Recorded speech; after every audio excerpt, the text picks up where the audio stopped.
battle, as here it is again, the Vertigo for Papa Smithy, but the pick and ban for everyone else.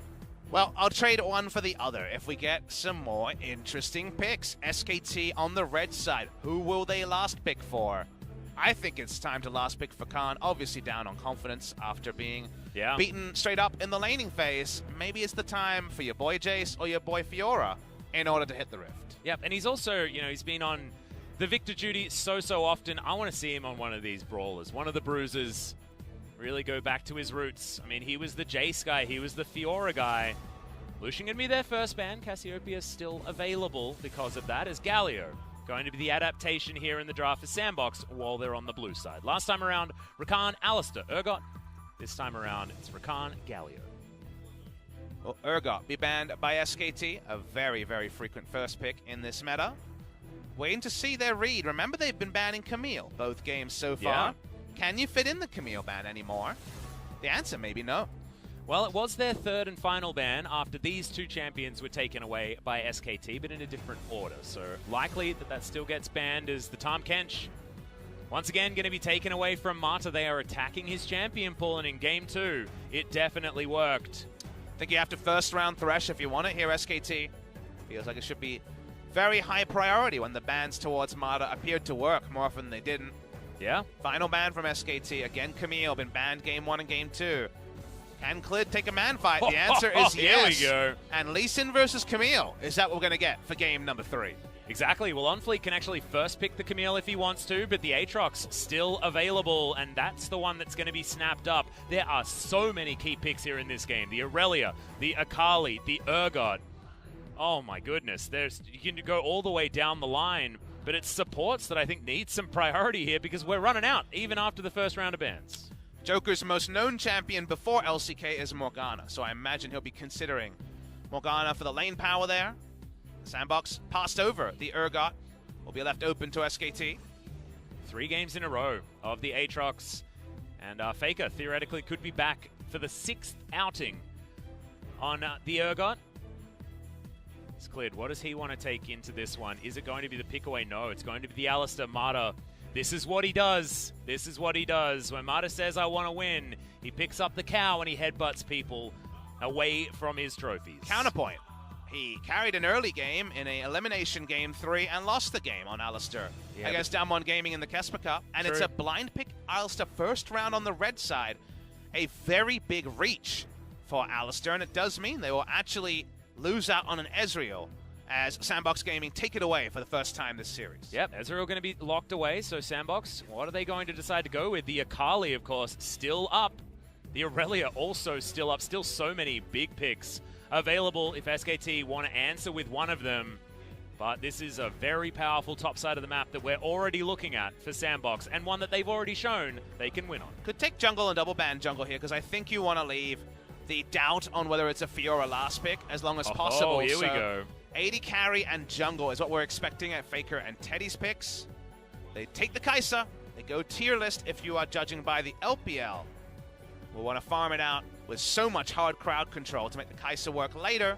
Alistair Kai'Sa in lane, though, much more risky. Yep, and Teddy also, this is going to be his first time on the Kai'Sa so far this season. I know there hasn't been too many games, but a surprise to see something that's been such a key pick, and we also saw do so well yesterday in the hands of Viper. Braum going to be banned away here, and SKT continuing on the train of getting rid of any sort of support choice that you may have. They take a champion to chase the Akali wherever she goes in the Lissandra off the board. I just feel like this picture will all come together with the bans to understand what SKT's plotting for last pick. They will not know at last pick whether it's Akali or Aatrox mid lane. Yeah, exactly. Note. Will be flexed all around the place, and that Aatrox could also be in OnFleek's hands, as there's the Morgana banned away from Joker, like you say, his favorite pick. I wonder whether we'll see a range support coming in from Joker. I mean, something like Nami? Nami, yeah, I was just thinking it. Is Nami Ezreal has been such a good lane, especially early on for so long. Haven't seen a lot of it recently, though. Janna also is very good against Alistair in the lane.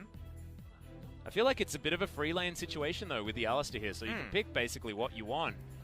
As the Gragas, considered by Clid, there'll be a lot of CC and a lot of setup here for Teddy to full hard carry on the Kai'Sa, and it will be locked away.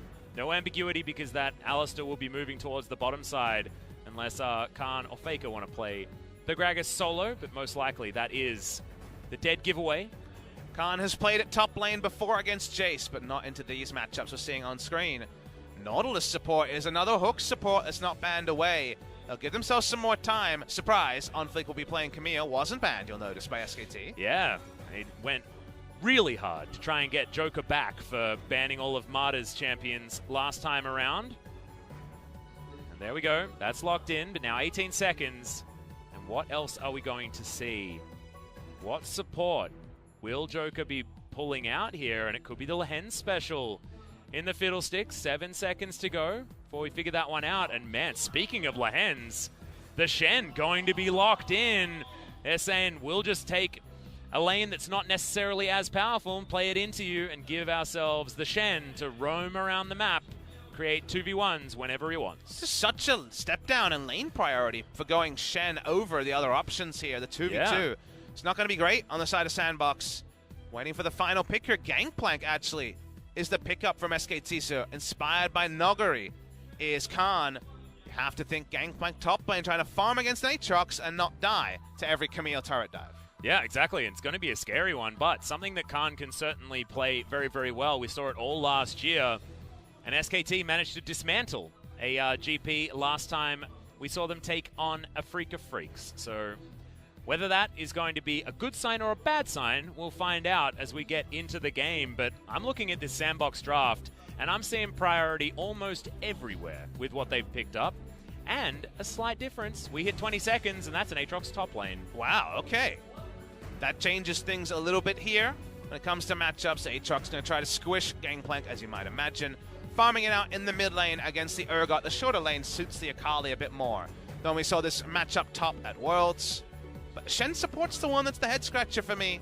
I understand what it does. It does mean that Akali can his side lane have a stand united, some extra CC, and some more kills. Yep. And 1-3-1. The engage range of OnFleek and then the Shen riding on Akali or Aatrox is immense.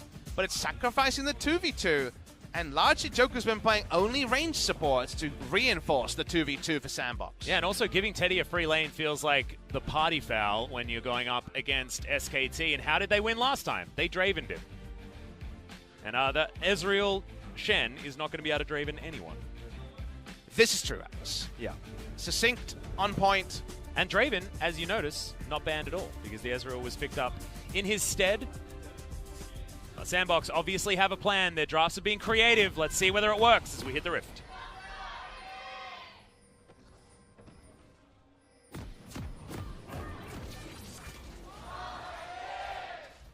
SKT fans raising their voices to try and get the victory here in the deciding match between SANDBOX Gaming and SK Telecom T1.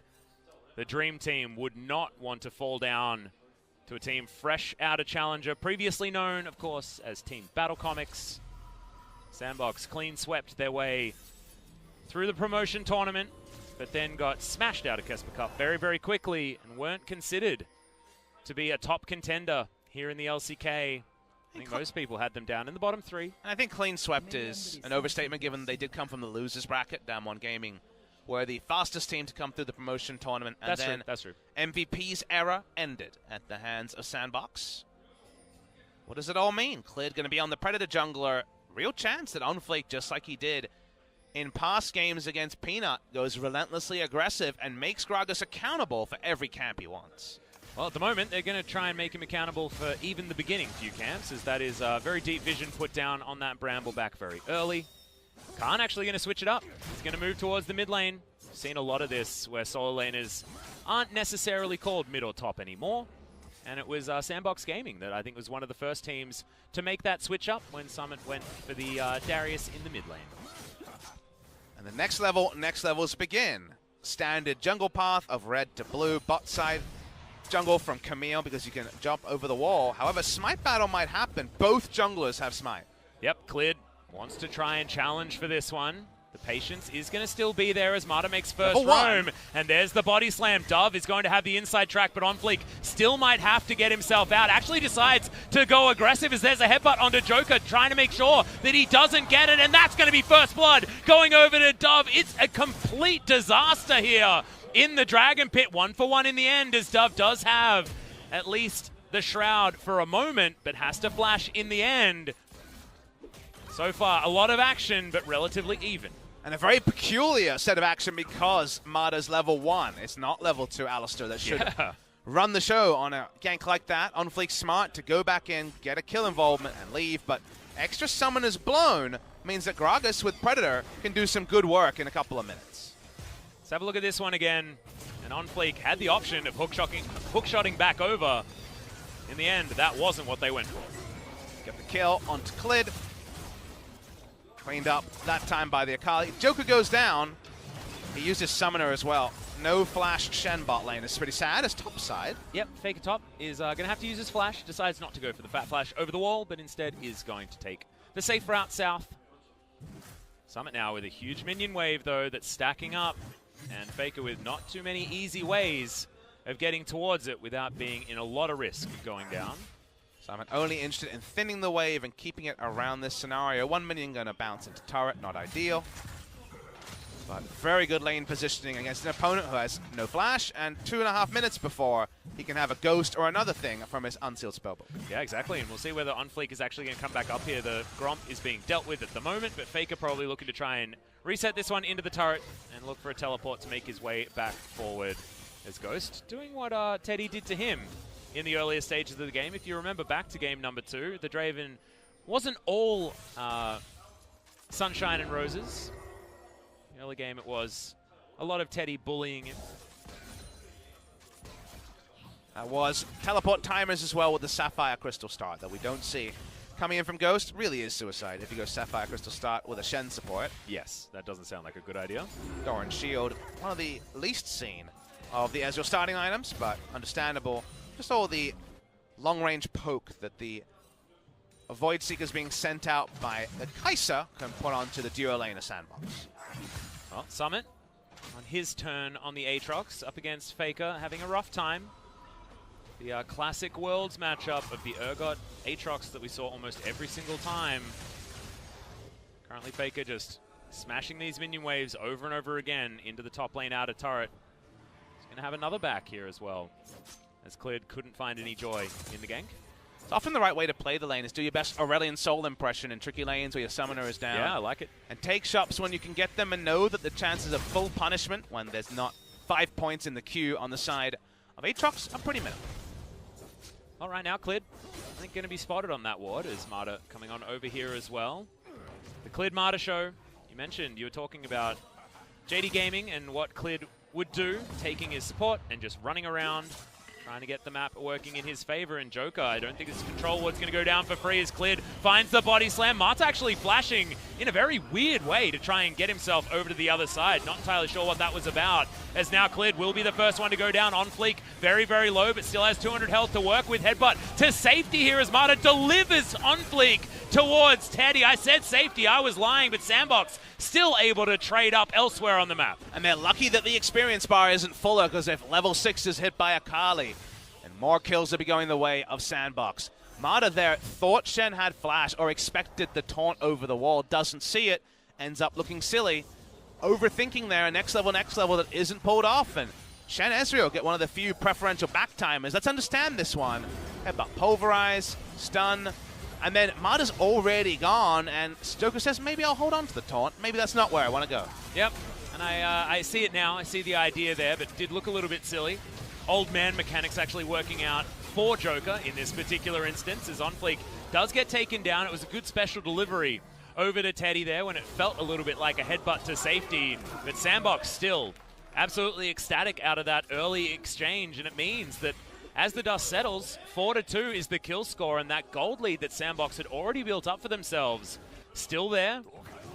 And the CS lead in mid lane already there in kind of one of the better phases of the lane matchup for Gangplank, and we know this could go way worse. You can't even escape under your turret if the Shroud is available, so Khan needs to be tricky, and maybe even a lane swap needs to happen to put Faker back in mid. Well, On Fleek looking for a potential counter gank now, as Clid will find that his jungle is empty.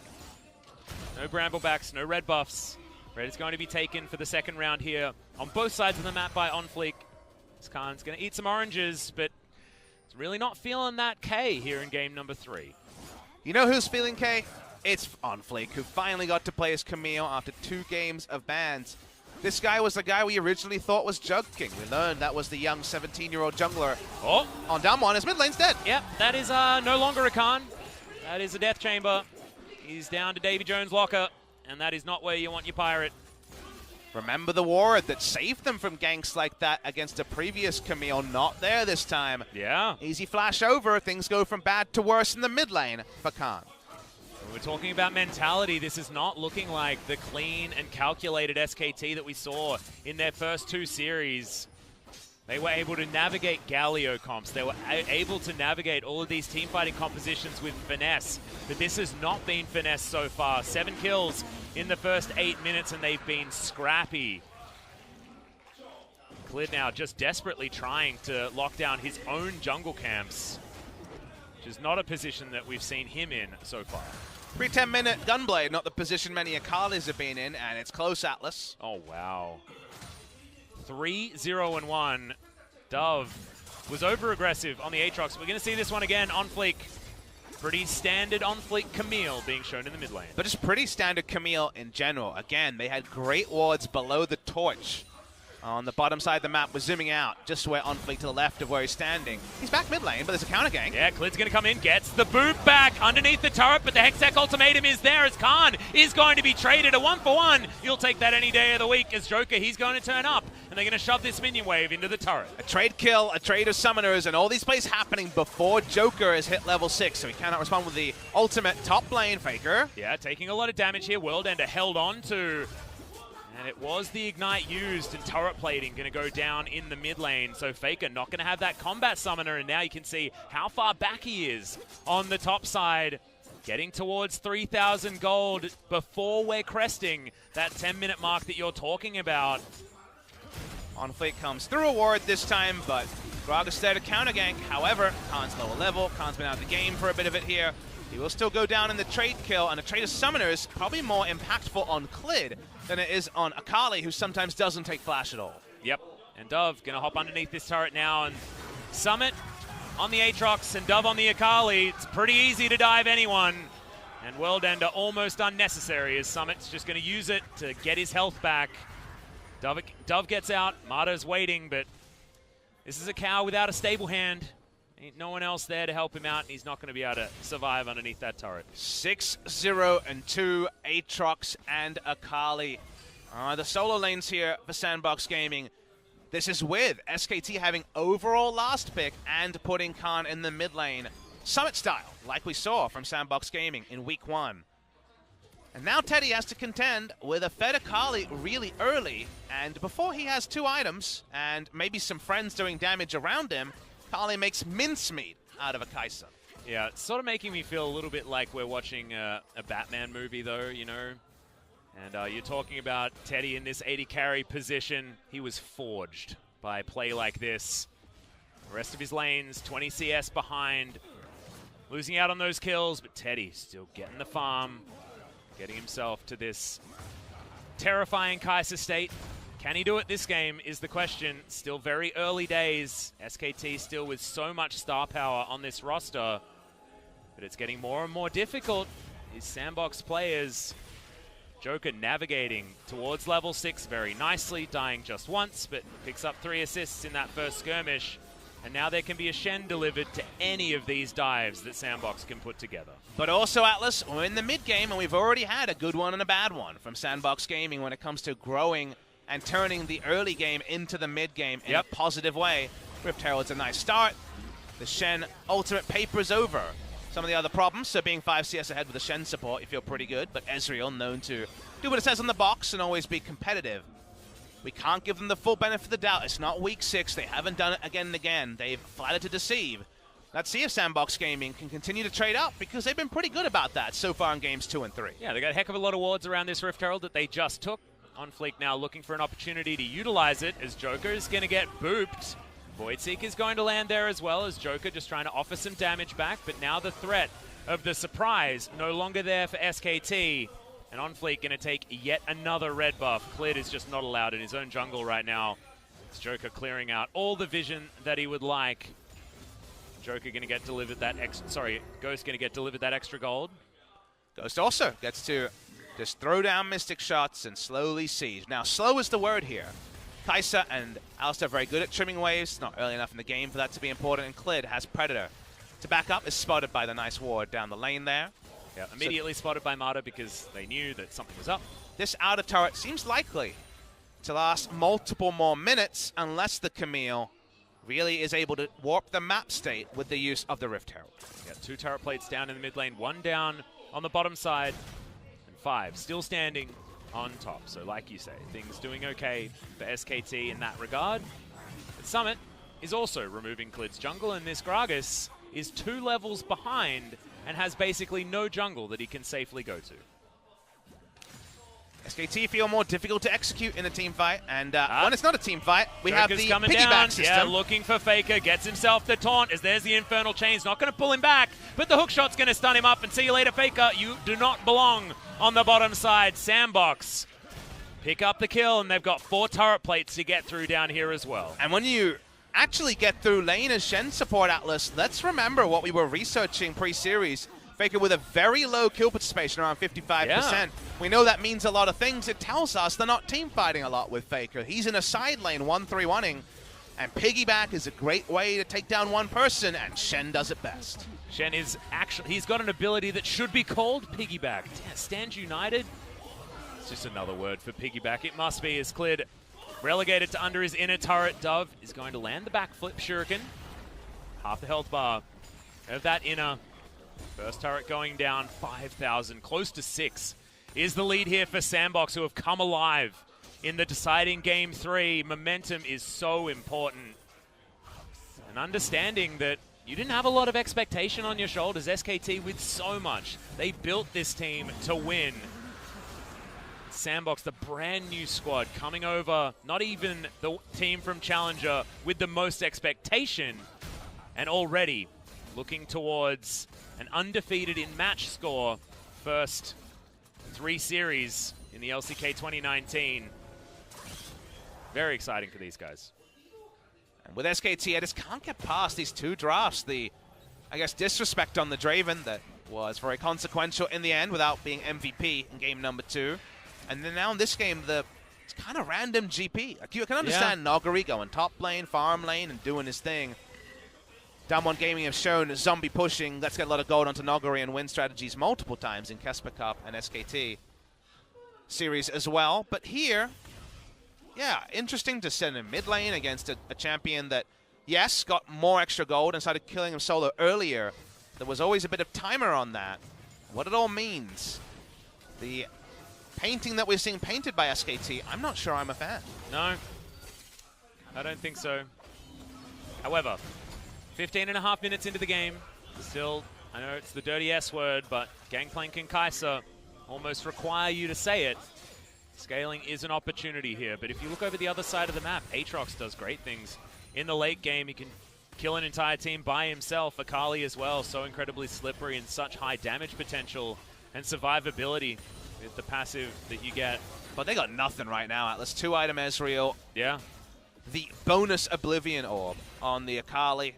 The jungle matchup also more CS and more kills. And Aatrox, a handful on the side lane that there is no Fiora to answer. So at these items, kind of on SANDBOX to just puff out their chest and say, this is mine, and this is mine, and this is mine. And only making mistakes there. Baron to spawn in 3.5 minutes. That's really the only thing that can slow them down. It feels like their destiny is in their own hands. Yeah, and you look at this, the gold graph is just linear at this point from the skirmishes that they were able to pick up. That's where some of these bumps are actually in, and the Predator's going to fly forward, but Clid not even going to look for the flash. Couldn't find the right target. And there's just not a whole lot of options. Meanwhile, Dove pushes on the top side. Map control goes down, Camille invades, and that'll be a free turret being chunked out and maybe not taken out. They see Gangplank. I don't know if that deters them. They should remember the stopwatch is available for GP and Gragas. Sad thing for SKT fans is that it was SKT that made the 1-3-1 look so incredibly good with the Fiora composition, but now SANDBOX are almost doing it better with Aatrox and the Akali in side lanes. and being able to control, like you say, the jungle with the Camille that has so much power if you don't have the information about him. And they didn't. Teddy spotted. They didn't know about what lane assignment was going to happen, so they couldn't take Fiora confidently on the red side. Matchup into Akali, very different. Outscale matchup into Aatrox, we've seen already played by Khan. OnFleek pushes up, and something had to give in the bans, and, well, another great performance on the Camille. Yep, and Clid has only got one red buff so far this game, and it's 17.5 minutes in. OnFleek has been in there, taking it down every single time. Is he red with anger or red with envy, then? I don't know. Red in the face, I think, is most likely. He's been the MVP machine on the side of SKT, but we thought he'd be one of the most up-to-date on dealing with aggressive Camille's. He's from the LPL. They love that champion way before Korea more than half-heartedly committed to the jungle Camille meta. I feel like Camille came and went in the LCK. So fast. Camille came and then stayed in the LPL. Because it got outscaled in Korea. Everyone didn't do anything for 10 minutes at 20 to 30. Yeah. And then Camille was like, I don't know, I've got 2 parts of a Trinity Force and a stopwatch. I'm pretty cool. And it didn't do anything in team fights. Here, though, we're seeing OnFleek, Canyon, the next generation be the aggressive Camille's that are a treat to watch. Well, OnFleek is making it look very, very strong right now. Dove up towards the top side. Khan has to wait underneath his turret to try and get the right barrels down. And Joker just feels like he can be anywhere right now. Stand United, once again available, can piggyback his way into any of these fights. You can see on the bottom side of the map, 2 members in Summit and OnFleek just waiting for Faker to move a little bit too far forward. Consider the terrain we're seeing those words be applied to Atlas. They control not even their wolf camp, let alone maybe Raptors half the time. They got nothing other than what's pushed into them, does SKT. Well, Clid gonna somehow manage to get himself over to this wolf camp, but 2 games that's in a not what row, you want to be Atlas. talking It's about. an 8,000 gold lead for SANDBOX. Yeah. And it's not even 20 minutes into the game yet. This is one of the fastest 8K gold leads that we've seen so far. And we saw some one-sided matchups in our first week. Felt like the top teams were against the bottom teams just on purpose that time around. This is not how this one's supposed to go. I read the script, and it was supposed to say undefeated SKT versus undefeated Griffin. It's looking like undefeated SANDBOX is going to be the real final boss.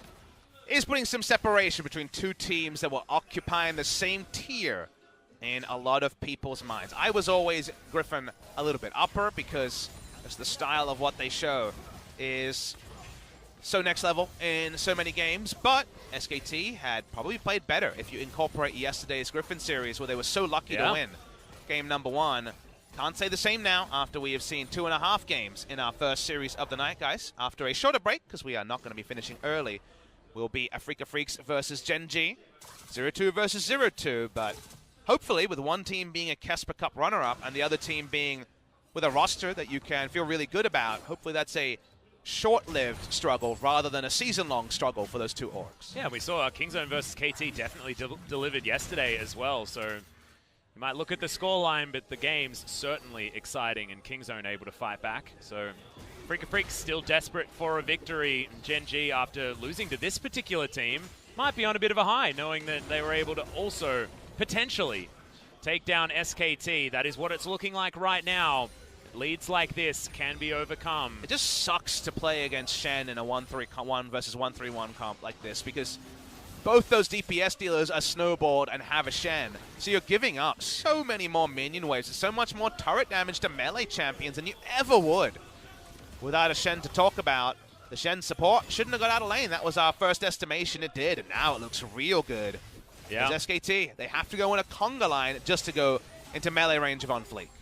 And OnFleek is just standing here being a personal ward remover, making sure that SKT have no way of getting any inside tracks towards inner turrets. It's a really nice suffocation, and this is what we're used to seeing SKT doing. It's what they've been very, very good since, I don't know, 2013, so incredibly early. As Clid has to go into the stopwatch, but that's just a see your death moment. OnFleek picks up the kill so easily. It's Teddy, you can't supercharge yourself out of this problem. Can't even get a summoner either. Can Gragas here. Clid goes down. They turn on to Baron. It's their favorite time of the game, but SKT could have multiple smites to throw this one off. Yep.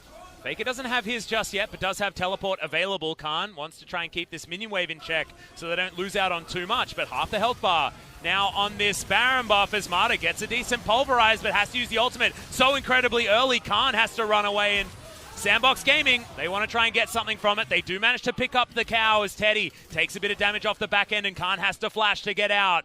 Is 2 picks going to be enough? I'm not entirely sure because Clid is now up and available. Dove's Akali, I'm sure, is pretty damn clean as they flip the matchups in game number 3, and it looks just as impressive as Summits that picked up the MVP. Scoreboard already told us the tail here. Huge is the Akali.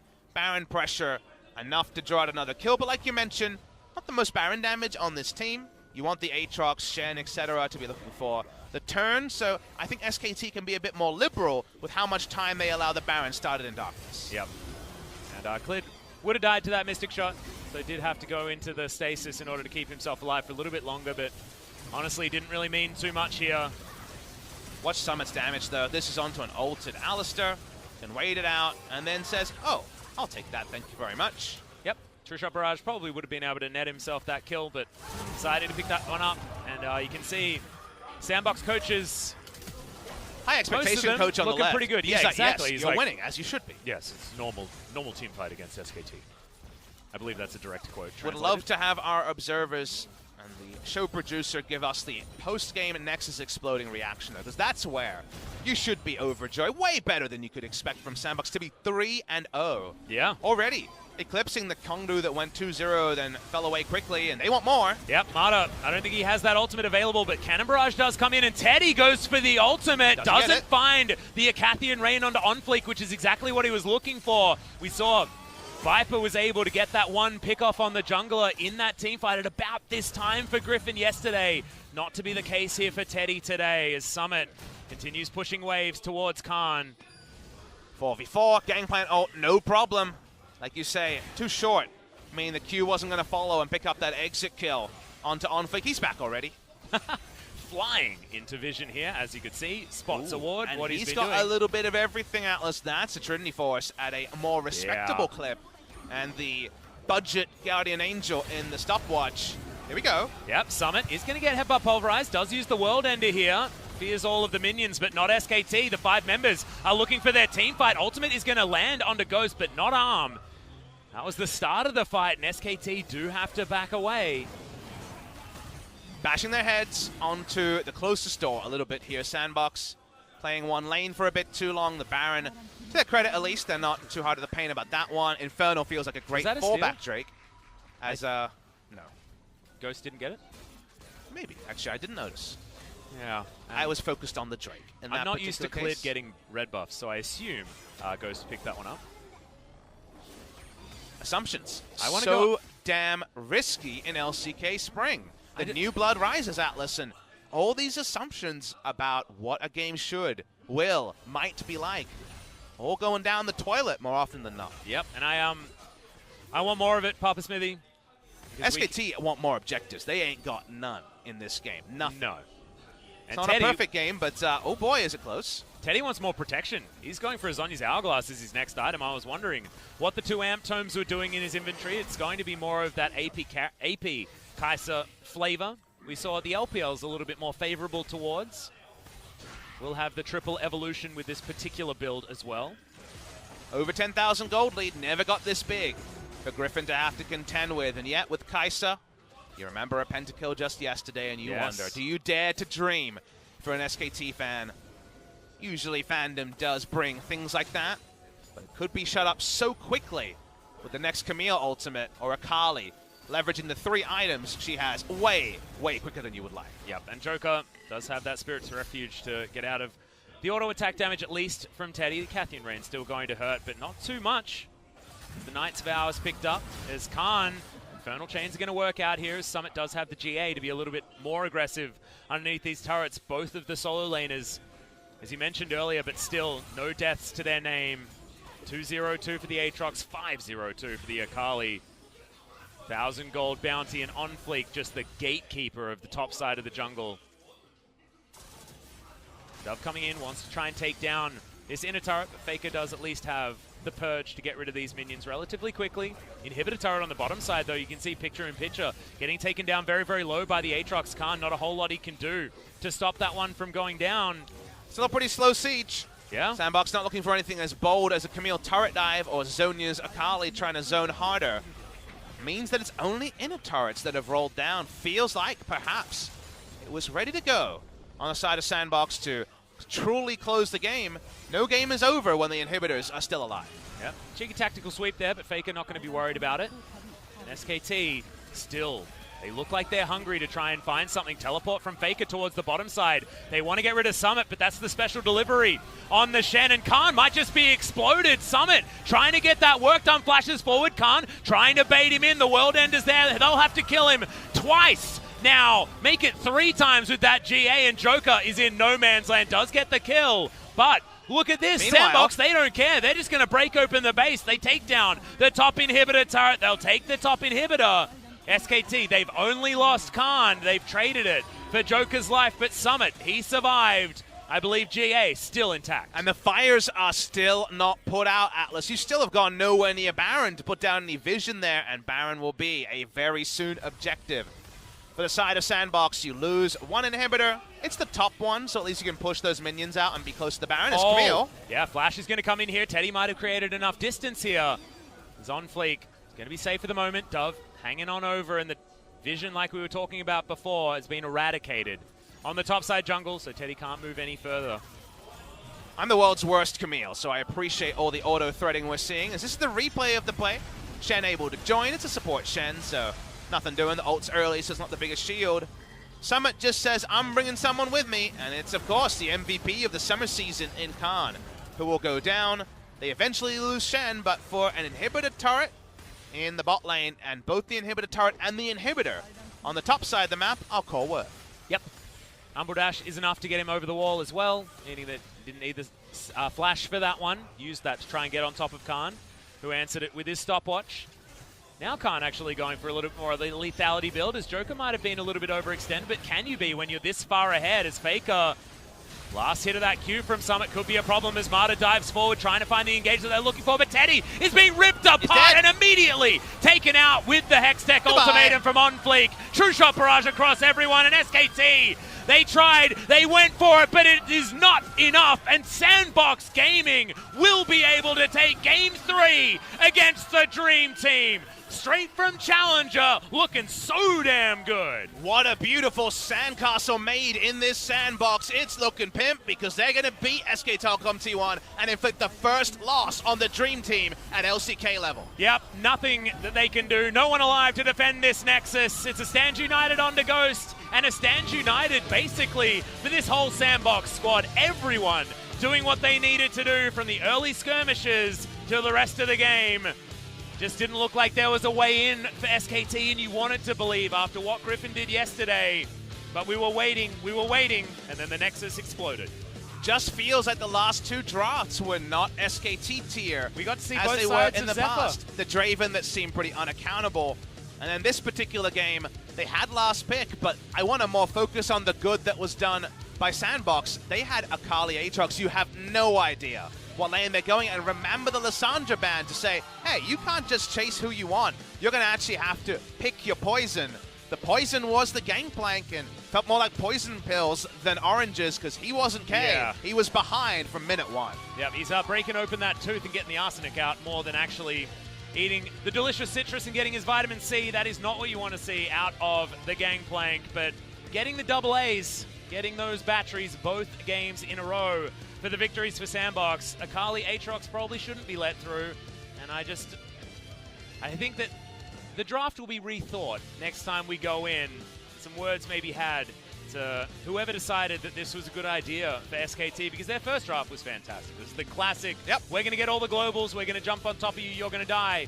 It was very elementary with how they won Game 1, but couldn't transition it to the next couple of games.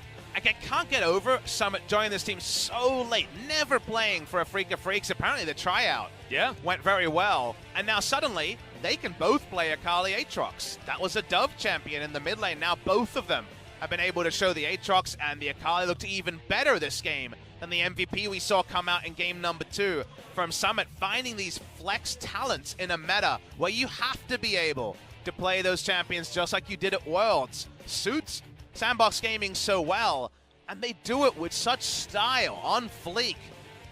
I'm surprised he knew what on fleek meant. I didn't until I had to look it up after the fact, because he's playing just like his name suggests. Yeah, absolutely. I want to talk about the Shen support as well. We said that it was going to be a risky pick in the lane. Thought that Teddy and Marta might have had a free way to getting themselves past the early game into a mid game that the Kaiser can thrive in, but just wasn't the case. And as soon as that level 6 mark was hit, the solo lanes got completely deadly, and any sort of 1-3-1 play on the side of SANDBOX was so easy to make work. Some trouble with the sieging in the mid to late game, but otherwise, I'd say it's all pats on the back for this SANDBOX crew. And we saw hesitation, and I think that's what really struck me from SKT, more so than the drafts, is it wasn't that game where they had wards on the Camille, they always knew where she was. It's all so calculated. Yeah. Old macro play to a T that we were just loving in that series. It's a lot more of, wait, do I lose this? Wait, do we need to not take this fight? Yeah. Compared to OnFleek, who, as we know, always going in one way as the Camille. And that hesitation, not every time, but did count significantly in little areas. Just think of the level 1 Alistar walking up, and the Camille doesn't go over the wall. She's like, actually, there's a kill here. Let's go kill this Gragas. Gragas was really a passenger in this game. AP Gragas, we know about the bowling meme, and even the flash ults weren't working, so 2 games of Gragas, 2 losses for SK Telecom T1. They tried it in support in game number 2. Didn't come together in game number 3 either, and now we just have to crown some MVPs, look over some highlights. This is the moment I meant. How many junglers last year make that Camille play? I would say 0 in the LCK. I had no expectation that he was going back in there at all. In fact, my first thought was he made a mistake. Yeah. Wasn't the case. You'll take the 1-for-1 here. But with old eyes, aggressive moves look like mistakes. That's why Korea crashed and burned so hard at Worlds, because surely we can just do what we always did and outthink and wait out. You can't in this meta. The gold lead was another silly street one of 8,000 very early, pre-20 minutes Atlas, they had an 8,000 gold lead. That's what happens in this meta. To the bold, the spoils. SKT have been bold in the past. I would wager not bold enough today. Yeah, and also the draft was very strange, things like that, but OnFleek just giving us the highlight reel. I can imagine that the Camille is likely to pick himself up an MVP, but there was also a certain Akali in this game that looked pretty good as well, and back-to-back Akali MVPs, also a possibility. And now we ask, what does it mean for the not thought about scenario of SANDBOX beating SKT when it comes to, does Khan get 5th picks anymore? Because with the extra ambiguity, the GP did not work out in this particular game, and that so far the series have gone red side both games. So that's where the doubt could creep. When the next game, the trust that was there for Clid, the trust that was there between jungle and top, isn't there after a loss. We can't know the answer. We didn't even have to ask the question before today. Now the questions and alarm bells are a lot louder. Yeah, and look, do they start changing things up a lot? You know, does Haru come back? Is it going to be a different look SKT next time around? Because this is not a loss that they were expecting. And they went for it. They went for this last team fight, but look at Teddy. Wanted to be in the backline, wanted to be Viper getting his pentakill yesterday. But when there's OnFleek there with a Hextech ultimatum. Doing things on Camille in Korea. I know! Just insane. All of our Camille's were so rubbish last year that it's a pleasure to see this. And, well, this is the one you can't ignore, Atlas. That graph is about as one-sided as can be. Yes. It definitely is, and that is about as linear as it can be as well. So that was SANDBOX winning, and then winning, and then winning, and then winning, and the game was over. And that is not what we were expecting. We were expecting to say that about SKT in 2 swift games here against the challenger team, only just promoting, and like you say, not even cleanly promoting into the LCK. Not playing very cleanly at Kesper Cup. Only cleanliness came in their debut matches in the LCK, and so far, undefeated on match score. It's week 2. SKT have had a surprising loss to SANDBOX, but it's far from the year done. But let's see what the next series looks like. That's the series before the Griffin series next week. Your MVP, well-deserved, will go to Onfleek. It was between Onfleek and Dove for me. His Akali was really good this game. But everywhere Onfleek went on a champion that has misfired more than it's fired in the LCK, Onfleek found good stuff. Yep, and once again, it's him demonstrating that his Camille basically deserves almost all the MVPs. As soon as he picks it up, he's so damn good on it. Here once again, he's just so happy to play with his health bar and not really look at it. He just wants to get more autos, wants to keep you on your toes, and the damage that he has, much larger than a lot of the Camille's that I've seen, especially with me only seeing Camille in the LCK. And the Gragas into it is very much about counter ganking and also cool ultimate. I just disengaged it with my ult. It's not about levels 1 through 5, where we saw already on that screen multiple successful ganks be pulled off by the Camille. Again, if that's scores Camille, Peanuts Camille, I think the Gragas gets the long leash to just power farm and then counter gank. Doesn't happen against Onfleek, and it's why a Game 3 was required for the Camille to actually be available. Yep. I agree with you. We are going to have that MVP interview, so we'll be throwing it over to Ji-sun for the translation. 네, 오늘 승리 정말 축하드립니다. 드림팀이라고 불리는 SKT를 잡았습니다. 소감이 어떠신가요? The LCK Dream Team SK Telecom. 사실 이길 줄 몰랐는데 그래도 I actually 역전에서 didn't 이겨서 expect this to 굉장히 happen, 기쁘고 but Reverse Sweep is really happy. I'm 네, really 오플릭 satisfied with 선수는 my play today. 예상하셨나요? 저번 What about you, 인터뷰 때 Onfleek? 해볼만 하다고 말은 하겠는데 Well, I did say it can be a nice game with together, but it was a bit of a struggle. But I'm really happy that we pick up the victory. 자, 샌드박스 게이밍이 첫 번째 경기를 지고 나서 두 번째 After 경기부터는 losing out 초반부터 the 아주 first set, 몰아치는 플레이가 인상적이었어요. You guys were playing very aggressively and very proactively during the game 2 and 3. What kind of feedback went back and forth? 아니요 그런 건 따로 없었지만 한 번 져보니까 그래도 After losing out the first game, we thought that maybe we have to enjoy playing games and more actively and decisively, and that's how we ended up playing in game 2 and 3. 네, We mainly had feedback with the players together. 네, 알겠습니다. 자, 초반부터 이 패기 넘치는 플레이를 하게 된 이유 또 아칼리의 힘이었습니다. 아칼리가 현재 Was the LCK에서 key champion in game 2 and 3, 탑에서 especially in 첫 top 승리를 lane. 가져가셨어요. You got the first victory 어떻게 생각하시나요? on Akali. 아칼리는 정말 좋은 챔피언이라고 Akali is a really 생각하는데 good champion right now. 그건 Well, I didn't know it was the 예, first victory on Akali on top 나쁘지 않게 lane. 해서 I think 그렇지 maybe 않나. I performed quite well. 네, 그동안 아칼리가 조금 승률이 안 좋았던 이유는 Why 뭘까요? did she had so bad win rate at top lane? 저는 잘 모르겠어요. 아칼리 되게 좋다고 I don't know. I 생각하는데 think it's a really good champion. 네. So I don't know 선수는 why. 좋은 것 같아요. 네, 아칼리를 다음번에도 혹시 꺼내실지 Are you gonna play it 기대를 next time 해보도록 also? 하겠습니다. Maybe. 탑에서 빅토르 솔로킬 장면이 방금 You also 나왔는데요. solo killed 킬각은 어떻게 Victor. 보셨나요? Did you see the angle coming? 사실 집을 가실 줄 알았는데 Well, I actually 안 expect 가가지고 him to recall at 예. that moment, but he actually 괘씸해서 did 그냥 not. So I was a bit angry, so 잘한 것 I wanted to 같아요. punish him. 괘씸해서 솔로킬을 내셨다고 하셨습니다. 자, 두 번째 경기가 사실 조커 Game 선수도 two. 굉장히 잘했잖아요. Joker was 본인이 so 생각할 close 때 to 수원 getting the MVP MVP라고 as 생각을 well. 하시나요? 네, MVP 얘기가 살짝 나왔는데 Yeah, he did mention 서로 about 누가 the MVP award. We were 제가 both curious 받아서 about who will 좀 더 be 좋네요. the 네, winner, 저도 and I was 서미 happy 선수, that I 조커 was the 선수 one 두분 다 getting the 받으셨으면 MVP. 좋았겠지만 서미 선수가 경합 끝에 MVP를 차지했습니다. 자, 이제 3경기 얘기를 So let's 해볼게요. move on to game 그야말로 three. 몰아치는 경기였습니다. Another 옹프리 very 선수 aggressive 카밀 game. 그 자체다. Camille, 세체카 뭐 이런 People calling you 얘기도 the best comic 나오는데요. player in the 지난번에도 world. 카밀로 MVP를 받으셨어요. 카밀이 1, 2경기 밴을 당하고 well, 3경기 SK 때 풀렸는데 Telecom actually target 그때 banned Camille 바로 against 해야겠다 you, 생각을 but 하셨나요? game 3 they 그냥 opened it. 선택해도 괜찮을 것 같다고 생각했어요. Yeah, as soon as 네, I 알겠습니다. saw it 카밀 open, 승률이 현재 I was LCK confident to 에서 first pick 저조합니다. Camille.